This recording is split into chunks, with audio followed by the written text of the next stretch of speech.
아멘. 네, 잘했습니다. 자, 오늘 말씀은 새 언약을 이루는 죽음. 이런 말씀으로 우리가 마태복음 오늘 52번째입니다. 여러분 많이 왔죠? 52번째면 거의 1년이네요. 1년이네요. 다음 주, 다다음 주에 마태복음이 끝납니다. 그러면 54회니까 거의 1년 할 것보다 조금 더 마태복음을 이렇게 하고 있습니다. 네. 자, 이제 26장부터는 예수님의 순환이 시작되고 있어요. 순환 기사가. 마태복음을 26장만 남겨두고 있습니다. 그런데 여러분 마태복음 몇 장이죠? 총? 몇, 아니요, 좀 더 네, 28장입니다. 네, 28장까지 있는데, 왜 26장이 끝이래요? 왜 그럴까요? 여러분, 27장과 28장은 저희가 고난주일과 부활주일의 말씀을 미리 나누었습니다. 그때 함께하지 못한 분들은 유튜브 다문화랜드 그 예배에 들어가서 27장, 28장 말씀은 이후에 보시기 바랍니다. 26장은 무려 75절까지 있어요. 그래서 오늘은 30절까지. 그래서 앞으로 또 다음 주, 그 다음 주 두 번에 나누어서 할 거예요. 그러면 26장이 끝나면 우리가 마태복음이 끝나게 됩니다. 자, 오늘 이 26장의 첫 번째 말씀은 예수님께서 유월절을 맞이해서 이제 예수님은 고난당하기 이틀 전입니다. 이틀 전에 예수님을 위해 잔치를 베푼 베다니 그 동네의 나병 환자 시몬의 집에 초대를 받은 그 이야기가 시작되고 있습니다. 그 전에 이제 예수님은 유월절 어린 양으로 오셨습니다. 그래서 이 예루살렘의 지도자들이 예수님을 죽일 음모를 꾸미고 있습니다. 자, 다시 한번 볼까요? 1절에서 2절 시작. 예수께서 이 말씀을 다 마치시고 제자들에게 이르시되 너희가 아는 바와 같이 이틀이 지나면 유월절이라 인자가 십자가에 못 박히기 위하여 팔리리라 하시더라. 자, 예수께서 이 말씀을 마치시고 이렇게 시작됩니다. 이 말씀은 26장의 첫 단어이기 때문에 앞에 성경을 말하겠죠. 우리가 24장과 25장은 보았지요. 24장, 25장은 대부분 예수님께서 마지막 때 종말에 대한 말씀이 있습니다. 앞으로 다가올 하나님 나라를 여러 가지 비유로 그렇게 말씀하셨습니다.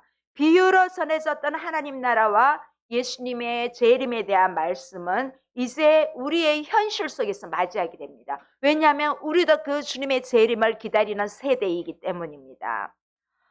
유월절을 맞이하게 돼요. 이 유월절은 이스라엘 유대의 제일 큰 잔치예요.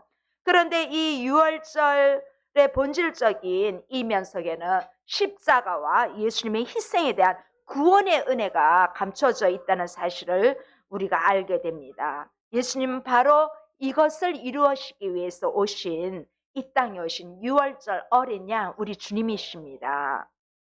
자, 우리는 제자들에게 말씀하시는 이 순환의 예고를 나에게 주는 말씀으로 들어야 합니다. 나에게 주는 말씀으로 들었다면 저기 젊은이들이 다 이태원으로 몰려갔겠습니까? 이 말씀이 들리지 않는 세대에 있기 때문에 그들의 생명을 담보로 그들은 내가 가야 할 조금의 고난보다 내가 정말 잠깐이라도 만끽할 수 있는 그 즐거움에 참여하려고 그들은 생명까지 담보로 했습니다. 오늘 이 메시지는 정말 주님의 순환의 예고의 메시지는 나의 메시지로 들어야 합니다. 자, 예수님은 제자들에게 유월절에 인자가 십자가에 못 박히게 될 것을 또 팔리게 될 것을 말씀하고 계십니다. 3절에서 5절 다시 한번 볼까요? 그때의 대제사장들과 백성의 장로들이 가야바라 하는 대제사장의 관정에 모여 예수를 흉계로 잡아 죽이려고 의논하되 말하기를 밀란이 날까 하노니 명절에는 하지 말자 하더라. 자, 예수님을 잡아 흉계로 잡아 죽이려는 모의를 하고 있습니다. 그 주체가 누굽니까? 놀랍게도 유대 사람, 이스라엘 사람들입니다. 대제사장들과 백성의 장로들이, 아니 백성을 지도해야 할 사람들이 예수님을 죽이려고 하고 있습니다. 자, 당시의 대제사장이었던 가야바라 하는 대제사장의 관정에 모여서 이러한 논의를 하고 있습니다. 오늘 이 마태복음에서는요, 흉계라는 단어를 쓰고 있습니다. 이 흉계로 잡아 죽이려고 의논했다. 백성의 지도자들이 예수님을 따르는 백성을 생각하지 않고 그렇게 하고 있습니다. 참 안타깝습니다. 이 흉계란 말은요, 미끼, 속임수, 사기, 거짓말입니다. 이 흉계란 말이. 정말 흉계란 말, 우리 섬뜩한 말 있잖아요. 그렇죠? 그런데 백성의 지도자들이 이런 행동을 하고 있다는 것이 정말 놀랍습니다. 그래서 이 유대 지도자들은요, 뭐라고 하시는지 압니까? 지금 6월절 명절에 아마 백성들이 밀란이 일어날 수 있으니까 정치적인 두려움이 있어서 그들은 명절에는 하지 말자 그렇게 말하고 있습니다. 자, 우리 역시 십자가의 길을 걸어가면서 주님의 재림을 기다리는 사람으로서 우리가 현재 있는 우리에게 주어진 십자가들이 있을 것입니다. 우리에게 십자가, 더 크로스 십자가가 있습니다. 크든 작든 우리 꼭 이 십자가는 아니지만 나에게 준 현실에 대해서 정말 버겁고 힘든 일이 있습니다. 우리는 그런 것들을 신앙생활하면서 나에게 주어진 십자가라고 이렇게 말도 하긴 합니다만, 우리가 주님의 십자가에 비하면 아무것도 아니지만 우리가 이 십자가의 길을 걸어가면서 선택의 기로에 있을 때, 내가 정말 이 길을 선택하면 주님이 기뻐하실 텐데, 그런데 이것을 할 건가? 아니면 내 자신의 이익과 편리한 유익을 따라 때로는 거짓말, 하얀 거짓말, 때로는 빨간 거짓말, 이런 것도 하겠지요. 뭘 할까? 내가 정말 하나님의 말씀을 쫓아 행할까? 아니면 나의 유익이 되는 것을 쫓아 행할까? 이런 선택의 기로에 있었을 때 여러분 우선순위를 잊지 마십시오. 예수님이 고난을 예고하신 것처럼 묵묵히 우리는 주님의 십자가의 길을 따라감으로써 정말 지금은 손해보는 것 같지만 결국에는 승리하는 우리가 될 줄 믿습니다. 자, 이제 6, 7절 이어서 한번 보겠습니다. 시작. 예수께서 베다니 나병 환자 시몬의 집에 계실 때에 한 여자가 매우 귀한 향료 한 옥합을 가지고 나와서 식사하시는 예수의 머리에 부으니라. 자, 예수님과 제자 일행을 6월절 주간에 예루살렘 동쪽에 위치한 베다니에 머무르고 계십니다. 그때 예수님은 나병 환자 시몬의 집에 갔어요. 원래 나병 환자랑은 만나지 못하고 격리되어 있어요. 여기에 함께 있는 걸 보면 이 나병 환자 시몬은 이제 다 나아서 완치된 것 같습니다. 우리도 보통 암을 수술하고 나면 5년 정도 지나면 이제 다시 재발하지 않으면 완치되었다고 그렇게 말하지요. 자, 그래서 길게는 10년 동안 괜찮으면 그 사람은 완전 몸이 정상으로 돌아왔다고 볼 수 있어요. 자, 이 나병 환자 시몬의 집에서 이제 함께 식사를 하고 있어요. 그때 한 여인이 매우 귀한 향료 한 옥합을 가지고 예수님 머리에 부은 놀랄만한 일이 벌어지고 있습니다. 자, 지금 여기서 매우 귀한 향료 한 옥합이라 하는 그것을 예수님의 머리에 붓게 되었을 때 주변에 있던 사람들이 놀라면서 이 사건에 대해서 말합니다. 8절 9절 함께 보시겠습니다. 제자들이 보고 분개하여 이르되 무슨 의도로 이것을 허비하느냐? 이것을 비싼 값에 팔아 가난한 자들에게 줄 수 있었겠도다 하거늘. 자, 제자들은 여인의 행동을 보고 화를 내면서 왜 이렇게 값비싼 것을 쓸데없는데 돈을 낭비하느냐, 허비하느냐고 뭐라 하고 있습니다. 왜냐하면 이 나드 향유는 그 값이 무려 한 300데나리온 됩니다. 합니다. 지난주에도 말씀드렸죠. 노동자의 하루 품삯이 한 데나리온, 1데나리온이라 했잖아요. 이 한 나드는 거의 한 300데나리온이기 때문에 정말 많잖아요. 거기 있는 사람들이 누가 봐도 와, 저렇게 300데나리온 되는 돈을 어떻게 예수님 머리를 막 이렇게 해줬어요? 자, 그래서 이 일로 파문이 일어났습니다. 그들은 정말 이 예수님을 위해 가볍게 쓰는 일에 대해서 허비하는 일로 제자들조차도 잘못 생각하고 있었습니다. 왜냐하면 이 제자들은 주님의 그냥 밥 주고 기적 보니까 따라만 다녔지, 아직까지는 이 예수님이 고난을 받으시고 십자가에 질 것이라는 것을 알지 못했기 때문에 몰랐습니다. 자, 이렇게 이 향유는 중동 지역의 여인들이, 신부들, 결혼하려고 하는 여인들이 이 준비하는 것이었어요. 한옥합. 평생 동안 이 여인, 결혼하는 신부는요, 아무것도 준비하지 않아요. 이스라엘에는, 유대는 남자가 다 준비해요. 그래서 한 1년 전에 미리 약혼을 해놓고 신부를 신부집에 잘 있어요. 그리고 이 신랑 되는 사람은 열심히 일을 해서 이제 신부를 데리러 옵니다. 그래서 이 중동 지역의 여인들은 이 향유 한옥합을 만들어서 평생 동안 남편에게 잘 보이려고 좋은 향기를 뿜고 그렇게 하려고, 결혼 지참, 개인 지참이라 생각하면 될 것입니다. 누구 주는 것도 아니고 개인이 사용하는 건데, 그런데 이 여인에게 있어서는 어쩌면 이게 전 재산이 될 수도 있는 그러한 돈을 가지고 있는 것을 가장 내게 소중한 것으로 예수님을 섬기고 있습니다. 그런데 이 제자들은 예수님의 운명을 정확하지 알지 못했기 때문에 이 여인이 이렇게 기름 붓는 사건이 예수님의 구원 역사와 깊은 관련이 있다는 것을 전혀 지금은 알지 못하고 있습니다.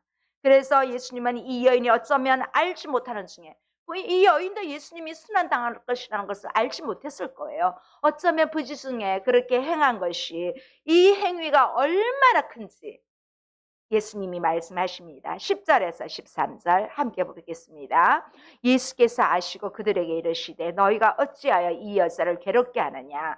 그가 내게 좋은 일을 하였느니라. 가난한 자들은 항상 너희와 함께 있거니와 나는 항상 함께 있지 아니하리라. 이 여자가 내 몸에 이 향유를 부은 것은 내 장례를 위하여 함이니라. 내가 진실로 너에게 이르노니 온 천하에 어디서든지 이 복음이 전파되는 곳에서는 이 여자가 행한 일도 말하여 그를 기억하리라 하시니라.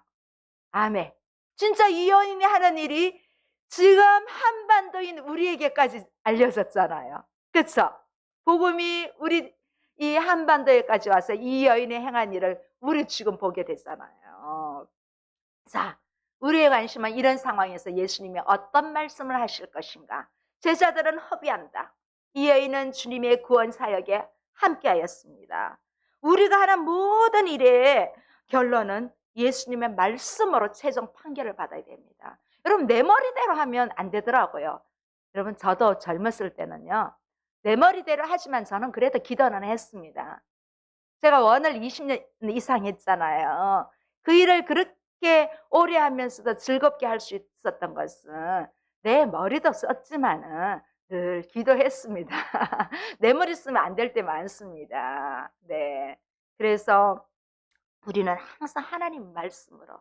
그래서 하나님의 말씀은 그 어떤 것과도 비교할 수 없다고, 저는 제 모토라서 카톡에 항상 글귀가 10년이 넘도록 그 글씨가 있습니다. 자, 여자는 예수님을 위해서 좋은 일을 했기 때문에 제자들에게 그 여인을 괴롭히지 말라고 예수님 그렇게 말씀하고 계세요.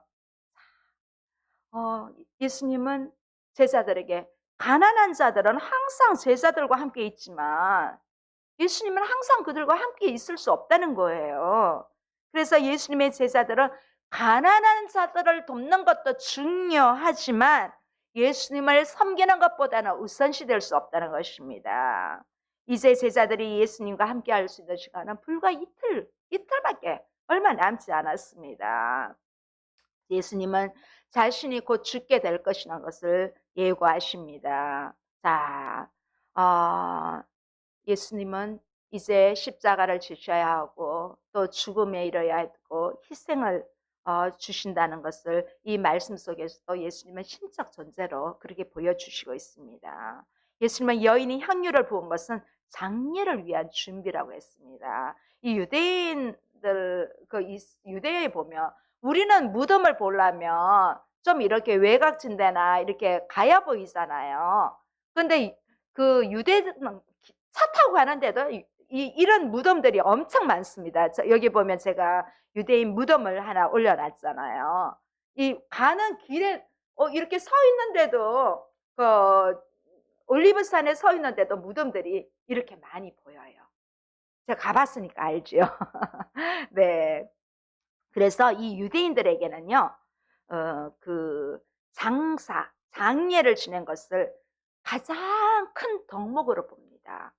가난한 자들을 돕는 것과 이 자선 행위도 중요하지만 이 장례하는 이 매장, 우리나라 같은 경우는 지금 매장보다도 이제 화장 문화가 많지만은 이 유대는 매장 문화가 많아요. 이게 이렇게 돌무덤으로 이렇게 다 돼 있어요.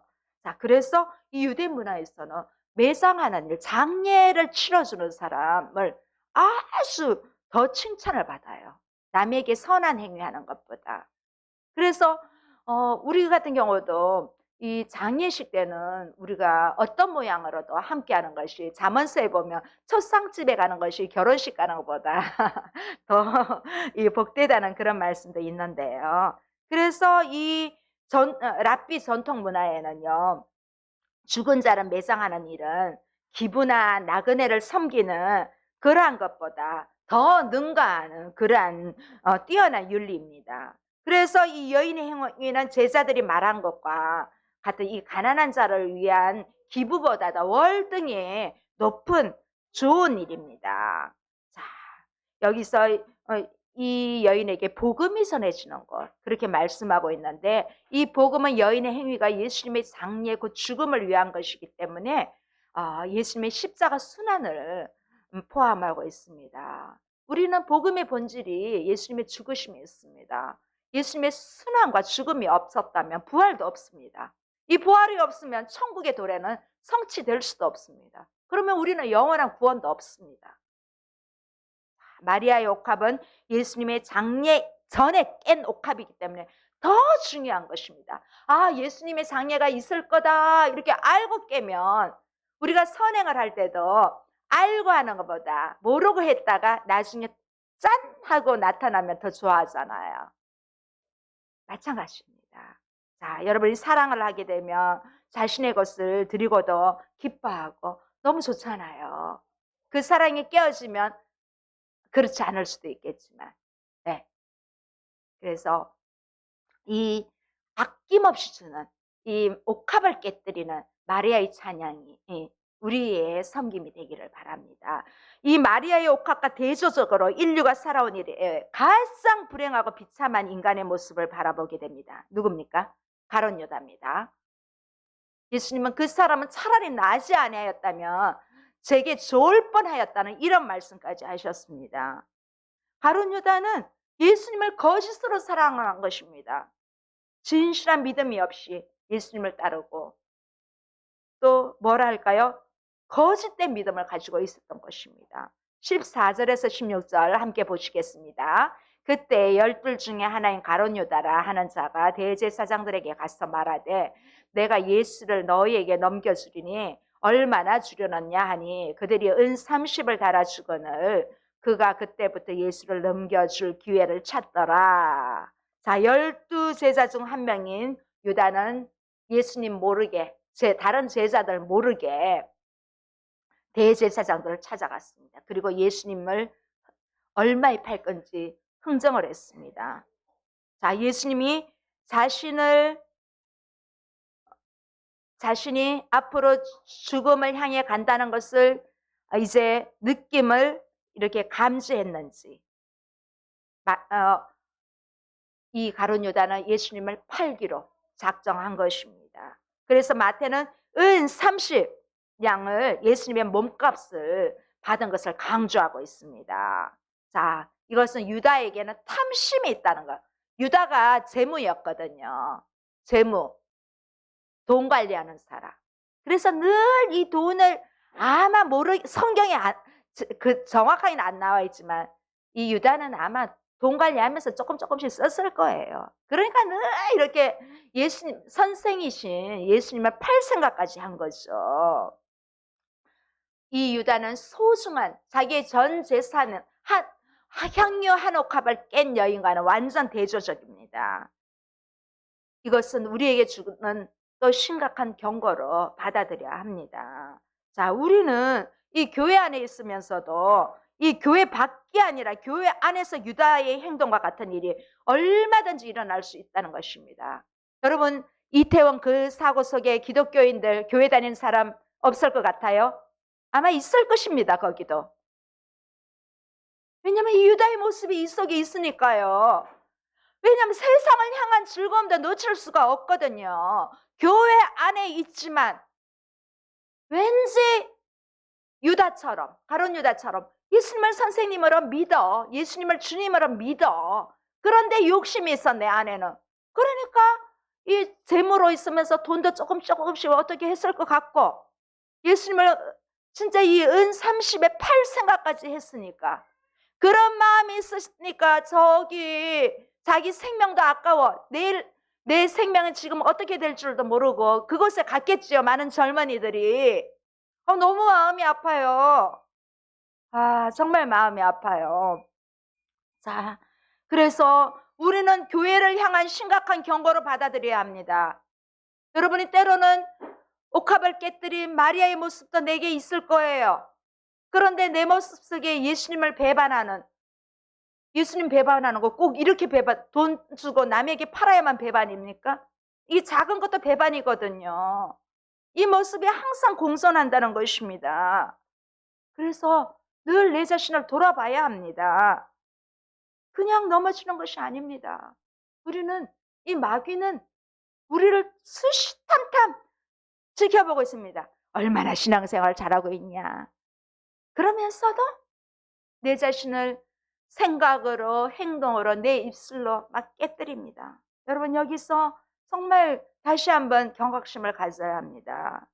예수님은 이제 얼마 남지 않는, 이제 이틀 후면 십자가를 지시는데 속죄의 어린 양으로 고난을 받게 되십니다. 그러면서 예수님은 유대인들이 지키는 유월절, 그 절기를 지키면서 자신의 살과 피를 상징하는 떡과 포도주를 나눠주면서 새 언약의 참여자들에게 중요한 의의를 오늘 또 우리 말씀하고 계십니다. 이제 예수님은 마지막 만찬을 제자들과 함께 하십니다. 17절에서 19절 한번 볼까요? 시작. 무교절의 첫날에 제자들이 예수께 나와서 이르되 유월절 음식 잡수실 것을 우리가 어디서 준비하시기를 원하시나이까? 이르시되 성한 아무에게 가서 이르되 선생님 말씀 내 때가 가까이 왔으니 내 제자들과 함께 유월절을 내 집에서 지키겠다 하시더라 하라 하시니 제자들이 예수께서 시키신 대로 하여 유월절을 준비하였더라.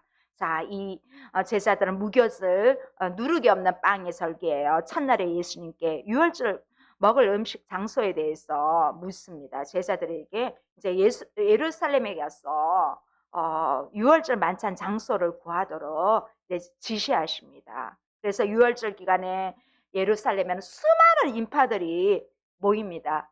지금 헬로원 데이 때문에 수많은 인파가 모인 것처럼 그보다 더 많은 인파가 붐벼서 이제 숙소를 구하는 일이 어려워서 막 텐트도 치고 그렇게 막 합니다.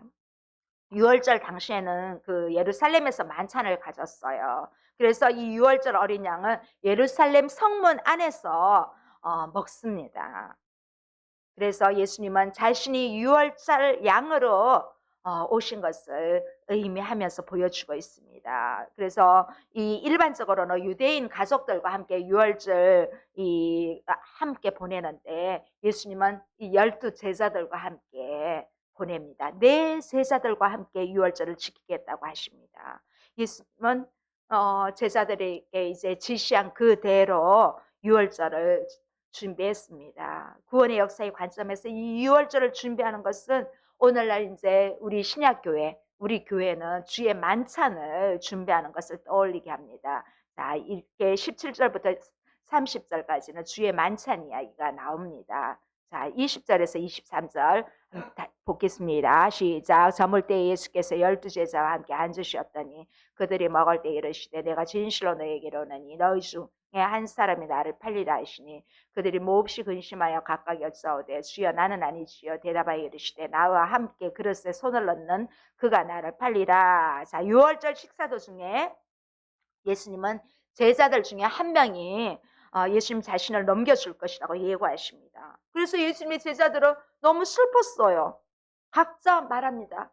주님, 주님, 나는 아니지요. 다 제자들이 말합니다. 그래서 이 그릇에 다 손을 넣고 있거든요. 근데 다 나는 아니지요 합니다. 왜냐면 이 공용 그릇에 여러 가지 넣어놔요. 무화과, 사과, 뭐 아몬드, 땅콩, 포도즙 이런 것들을 이렇게 그다란 접시에 넣으니까 유다만이 손 넣은 거 아니에요. 12제자 모두가 그걸 먹기 위해서 이게 손을 넣은 거예요.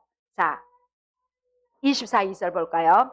인자는 자기에 대하여 기록된 대로 가거니와 인자를 파는 그 사람에게는 화가 있으리로다. 그 사람은 차라리 태어나지 아니하였더라면 제게 좋을 뻔하였더라. 예수를 파는 유다가 대답하여 이르되 랍비여 나는 아니지요. 대답하시되 내가 말하였도다 하시니라.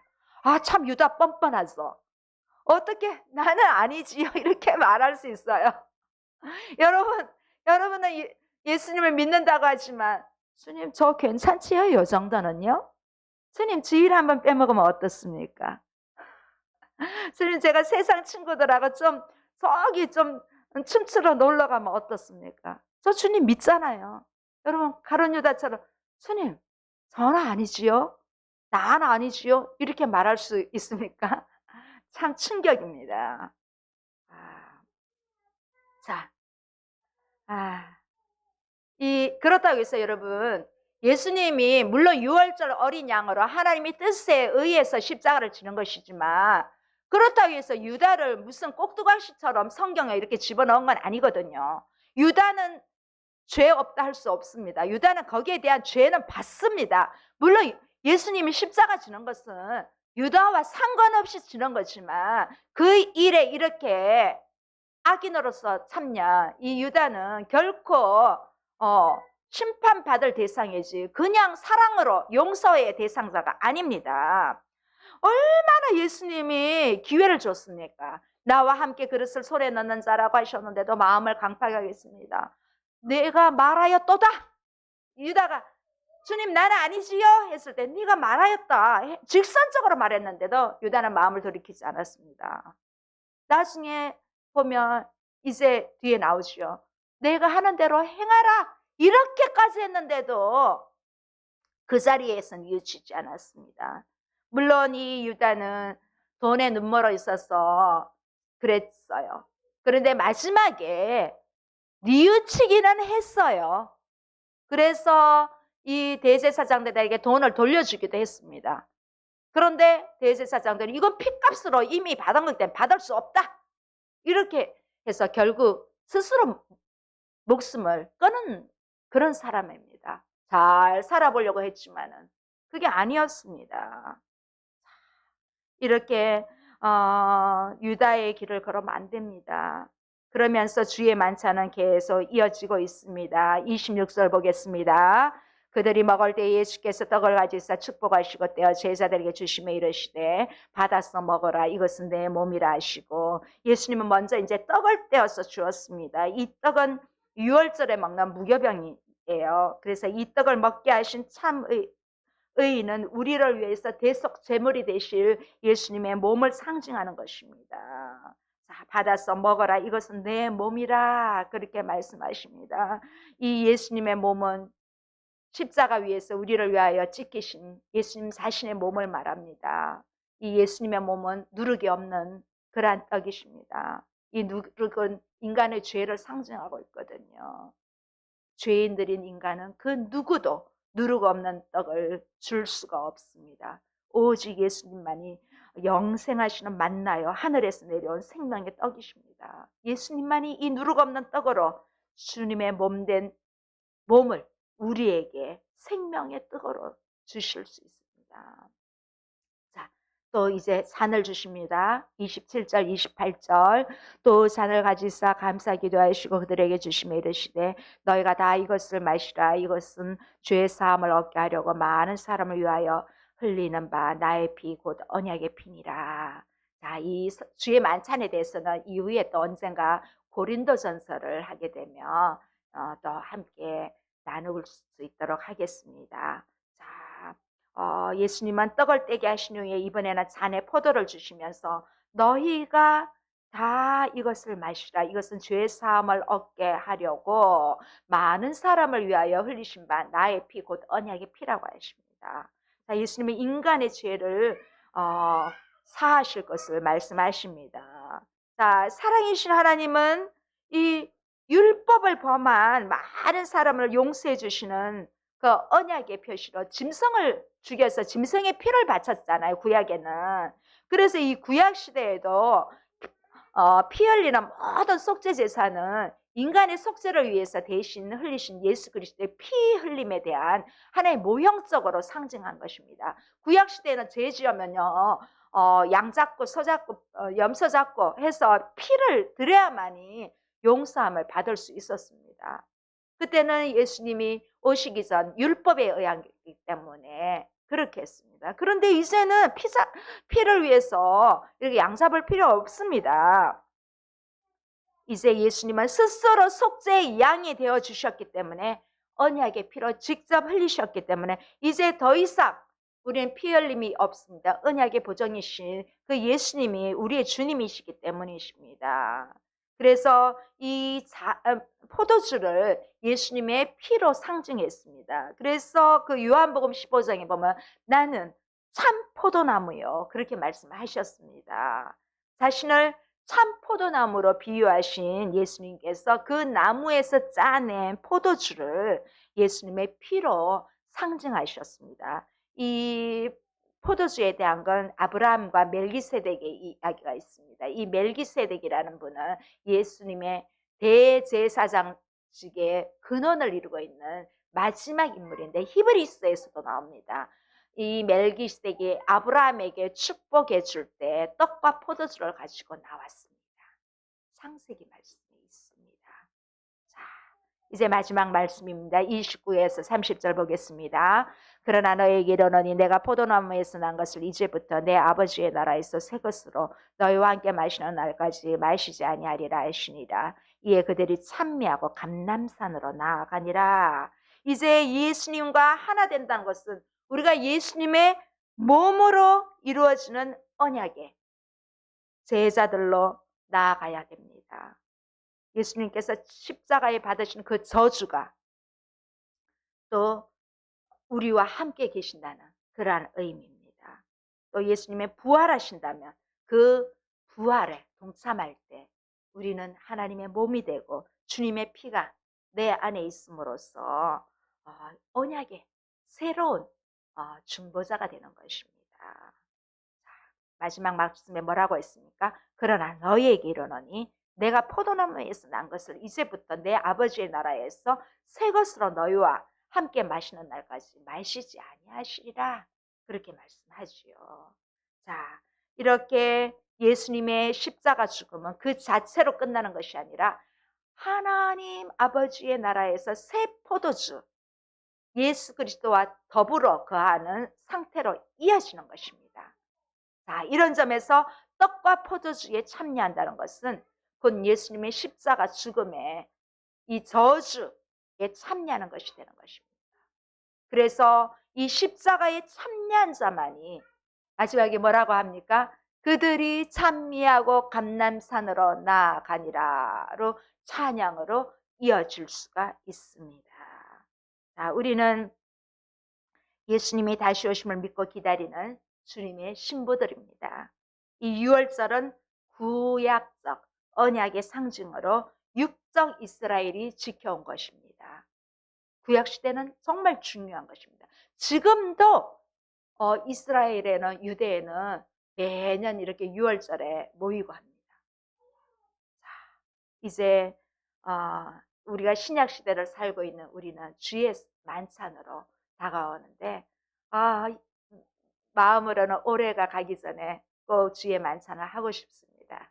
네, 아니면 송구영신이나 1월 1일 예배는 반드시 합니다. 송구영신이나 1월 신년 예배 때. 근데 송구영신이 12월 31일이 올해는 토요일이더라고요. 1월 1일은 이제 2023년 1월 1일은 주일이고 하여튼 하겠습니다.